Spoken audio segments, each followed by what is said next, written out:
So this is the second question. Please read this question carefully.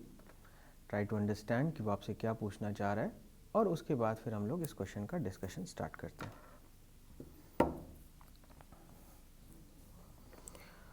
Alright, so I am hoping कि आपने ये question पढ़ लिया है. Now let's start with the discussion.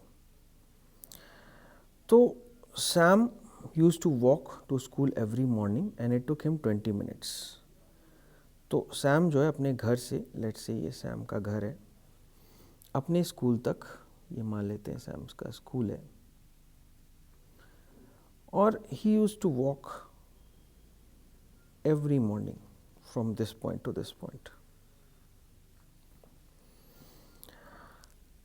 And when he used to walk from this point to this point it took him 20 minutes. तो मान लेते हैं कि इसकी वॉकिंग स्पीड v0 थी. सैम की walking speed was v0 and it used to take him t equals to 20 minutes. t equals to 20 minutes. ठीक है, लेकिन एक दिन क्या होता है? ठीक है, on his way he realized that he had forgotten his homework notebook at home. He knew that if he continued walking to the school with the same speed, he would reach 8 minutes before the bell. अगर वो इस red path पे सीधा सीधा travel करता रहता तो he would have reached 8 minutes early. Before the bell means 8 minutes early. So he would have reached 8 minutes early. Now he reached at this point और इसको याद आता है कि यार हम तो नोटबुक भूल गए. तो अब इसको किस तरह का रास्ता लेना है? यहाँ से, ये यहाँ से यहाँ तक गया, याद आया नोटबुक भूल गए, फिर वापस आया, नोटबुक लिया, and then he has to go back to his school. गया, वापस आया, और फिर he has to go back to his school.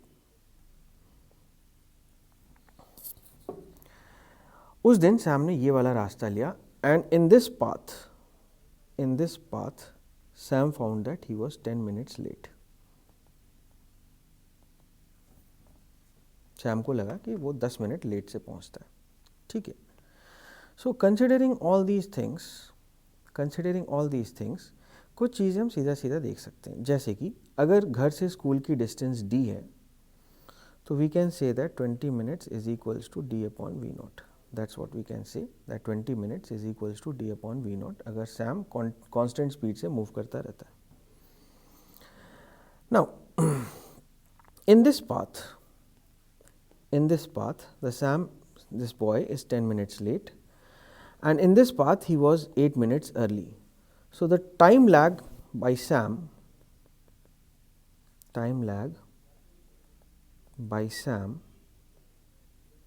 on that day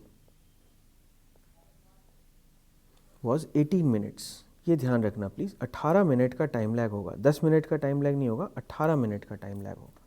18 minute का टाइम लैग इसलिए होगा क्योंकि नॉर्मली वो स्कूल 8 मिनट पहले पहुंचता है, आज वो स्कूल 10 मिनट लेट से पहुंच रहा है. So the time lag was 18 minutes. अब ये 18 मिनट्स का टाइम लैग गया कहाँ? ये 18 मिनट्स का टाइम लैग गया घर वापस जाने और फिर आने में. So let's say this distance was x, तो going back x and then coming back to the same point it costed him the extra time. जो एक्स्ट्रा टाइम लगा वो लगा x वापस जाना और फिर x आगे आना, x going back to his home and then x coming back.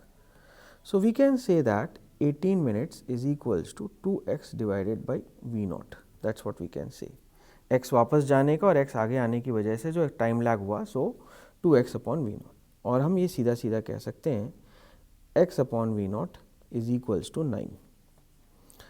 अब अगर आपको रेशियो निकालना है, क्योंकि आपको x और d का रेशियो पूछ रहा है क्वेश्चन में, so the ratio of x upon d आप सीधा इक्वेशन नंबर 1 और इक्वेशन नंबर 2 को आप डिवाइड कर सकते हो. You divide equation number 2 by equation number 1 and you will get x upon d and that is equals to 9 divided by 20, and that gives us the option number B, and that is the solution.